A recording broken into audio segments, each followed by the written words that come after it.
India just took over the G20 presidency. Yes. Our government has hinted that the next summit is to be held in Srinagar. Pakistan is expected to make some noise. We will face some real problems in hosting it in Sri Lanka. Srinagar. Is it geopolitically beneficial for us to host it there? Manmat says G20 summit 2023 is most likely to be held in JNK. Pakistan is a nobody, but what significance will this act have upon China? China also occupies a big part of that region of India.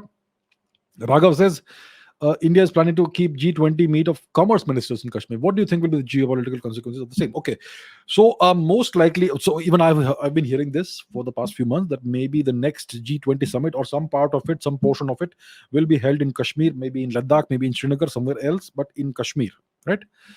In Jammu and Kashmir. So what does this mean? So Pakistan, like you say, is a nobody. Pakistan doesn't matter. They can howl to the heavens. They can protest. They can complain. Doesn't make any difference. There is nothing they can do about this, right? So if India holds the summit or some portion of it in Kashmir, Jammu and Kashmir, or in Ladakh, or some portion of that region, what does it mean? What is the what are we doing? What do we mean? What are the signals that we are sending? And to whom are we sending those signals? The first signal that India will be sending is that Jammu and Kashmir and Ladakh are integral and inalienable parts of India. That's the first thing. And this signal is essentially being sent to two forces or two nations, China and the US and the West. The West is essentially all controlled and owned by the US. The Americans portray Jammu and Kashmir and Ladakh as disputed territory.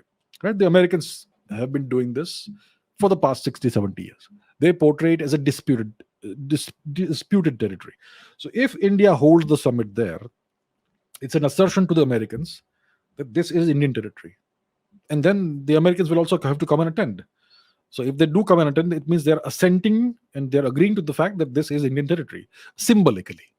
Yeah, they may not say it in those words, but they are coming to JNK or Ladakh and being part of the G20 summit there, which means that they are on Indian territory, and they just by being there, they are symbolically recognizing that fact. The same goes to China. The Chinese portray JNK and Ladakh, etc., Gilgit-Baltistan and all that as a disputed territory. The Chinese occupy a part of JNK, the Shaksgam Valley. Yes. So, which was part of POK, and the Pakistanis then illegally gave that portion of Ladakh to the Chinese, the Shaksgam Valley region. So the Chinese are in occupation of our territory, not just Aksai Chin, but also the Shaksgam Valley. Of course, they also occupy Aksai Chin, and they portray the entirety of JNK and Ladakh and all that as disputed territory. So if we hold the G20 summit there, the Chinese will also have to come. Xi Jinping will have to come, right, and attend the summit. And if he does that, it's a de facto symbolic recognition of the fact that this is Indian territory.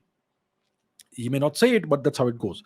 So it is going to be a geopolitically a big statement and symbolism that this is Indian territory. And the whole world now comes here and recognizes the fact. So if we do it, which we should, it will be great. So that's the reason why, if it is going to happen, it's going to happen. It's going to happen in Jammu and Kashmir or Ladakh or wherever it is, the final decision is taken. If it is Srinagar, great, wonderful. So the question is, that's why it's a good thing. It will be geopolitically beneficial for us to host it there. What significance will this act have upon China? Like I said, that's what it will mean for China as well. It will be a statement to them, and the fact that they do come and attend means that they are also recognizing the fact that this is part of Indian territory.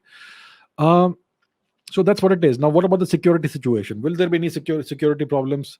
Well, if there is any security problem, if there is any potential security risk, that risk will only come from Pakistan because it's right next door. It occupies part of J&K, and also Gilgit-Baltistan, right, which is part of.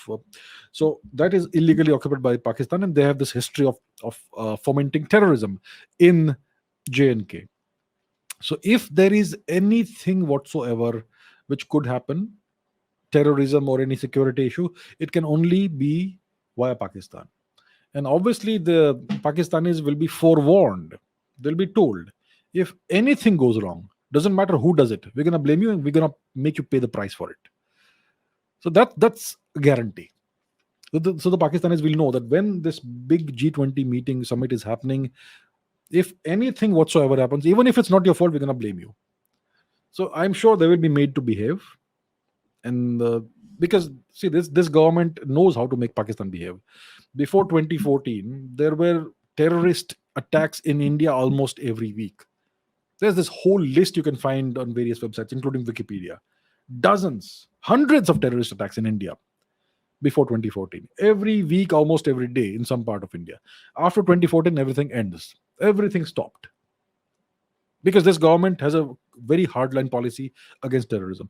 Of course, you had one or two incidents like the Uri attack, which was avenged brutally, and then there was the other thing as well. So the Pakistanis were made to understand that we're going to take very severe action against you.